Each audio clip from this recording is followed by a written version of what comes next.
ఎందుకంటే పురుగు రాదు, గాలి తోడుతుంది. అట్లా పెడితే మనకు రంధ్రం ఒకటే వస్తుంది. అమ్మా నమస్కారం. ఇప్పుడు ఈ స్పేస్ ఏం చేస్తున్నాను? ఇప్పుడు రంధ్రం కాకుండా ఈడ మధ్యలో వచ్చినా సరే నీకు రంధ్రంతో సంబంధం ఉంది. మీరేం పెడతారు? హోల్కి 2 మొక్కలు పెడతారు మీరు అంతే. అదే హోల్కి నేనేమంటాను, ఇక్కడ పెట్టు, దీన్ని తీసుకొచ్చి ఇక్కడ పెట్టేదాన్ని తీసుకొచ్చి ఇక్కడ పెట్టు అంటున్నా. 2 వచ్చినాయి నీకు, 2 చెట్లు వచ్చినాయి రాలేదా? కాకపోతే దూరం పెరిగింది అది. మళ్ళీ ఇక్కడ పెట్టేది వేస్తే ఇక్కడ పెట్టు, అట్లా నీకు రంధ్రాలకు 2 మొక్కలు ఈజీగా వస్తుంది.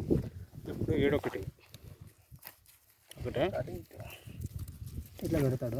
ఒకటి ఇది హోలు, ఇది ఒకటి, ఇది ఒకటి, ఇది 3. నీకు ఎటు చూసినా ఫీట్ అవ్వబడుతుంది. ఫీట్ ఉండాలి, ఎటు చూసినా ఉంటుంది నీకు. ఈడొకటి మళ్ళీ జిగ్జాగ్ అంతే. ఇప్పుడు ఇక్కడ పెట్టావు కదా ఇట్లా నువ్వు అంటే ఈ హోల్ ఉందా, ఇప్పుడు హోల్ దగ్గర ఒకటి పెట్టు, ఇక్కడ ఒకటి పెట్టు, ఇటు ఒకటి పెట్టు. ఇంకేమైనా ఈ ఆకులు తెప్పు. ఓకే, గీ వైల్డ్ కమర్ 2-3 నీట్గా ఉంటుంది మీకు కూడా. ప్లాంటేషన్ ఏమైందంటే గాలి అనేది లేకపోతే ఆ కాన్గాకులు తీసుకురా. కాన్గాకులు పెట్టావు నువ్వు. పెట్టాం సార్, ఇట్లా ఒక 4 పైపులు పెట్టాం పోయినా సరే. ఇది బలం వచ్చింది, కంకి మంచిగా వచ్చింది. కంకి మంచిగా వస్తుంది, కంకి ప్రాబ్లం ఏమి ఉండదు. ఇప్పుడు ఇది ఉందా, ఇదేంటంటే ఈ చెట్టు మీద పడిపోద్ది. ఇప్పుడు దీనికి వచ్చిన పురుగు ఈ లైన్కి వస్తుంది, ఈ లైన్కి వస్తుంది.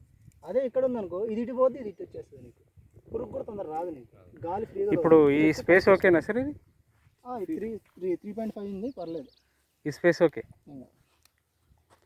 ఇప్పుడు దీంట్లో ఇంటర్ కల్టివేషన్కి ఎడ్లతోటి దంతే కొట్టాలా, ఎట్లా అయ్యాలా?